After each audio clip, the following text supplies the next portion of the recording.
বাবারা কি সত্যি পিছিয়ে? বিস্তারিত এই বোনটার মুখ থেকে শুনুন। মা 9 মাস বহন করেন, বাবা 25 বছর ধরে বহন করেন। উভয় কিন্তু সমান। তবুও বলতে পারেন কেন বাবা পিছিয়ে আছে জানেন? মা বিনা বেতনে সংসার চালান, বাবার সমস্ত বেতন সংসারের জন্যই কিন্তু খরচ করেন। উভয় প্রচেষ্টাই কিন্তু সমান। তবু কেন বলতে পারেন বাবা পিছিয়ে আছেন জানেন? মা আপনার যা ইচ্ছা তাই রান্না করেন, বাবা আপনি যা চান তাই কিনে দেন। তাদের উভয়ের ভালোবাসা কিন্তু সমান। তবে মায়ের ভালোবাসা উচ্চতর ভাবে দেখানো হয়েছে, জানি না কেন বাবা পিছিয়ে। ফোনে কথা বললে প্রথমে মায়ের সাথেই কথা বলতে চান, কষ্ট পেলে মা কাঁদেন।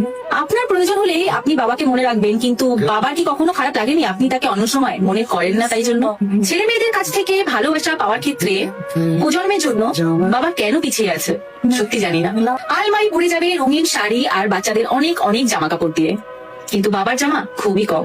নিজের প্রয়োজনে তোয়াক্কা করেন না, তারপরেও জানি না কেন বাবা পিছিয়ে আছেন।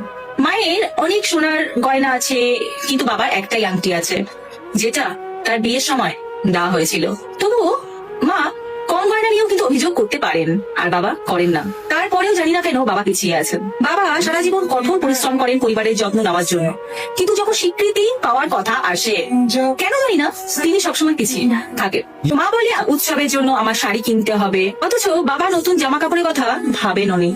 দুজনেরই কিন্তু ভালোবাসা সমান, তবু কেন বলতে পারেন বাবা পিছিয়ে আছেন? বাবা মা যখন বুড়ো হয়ে যায় তখন বাচ্চারা বলে মা ঘরের কাজ দেখাশোনা করার জন্য অত্যন্ত উপকারী, কিন্তু তারা বলে বাবা অকেজস। বাবা পিছনে কারণ তিনি মেরুদণ্ড, আর আমাদের মেরুদণ্ড আমাদের শরীরের পেছনে।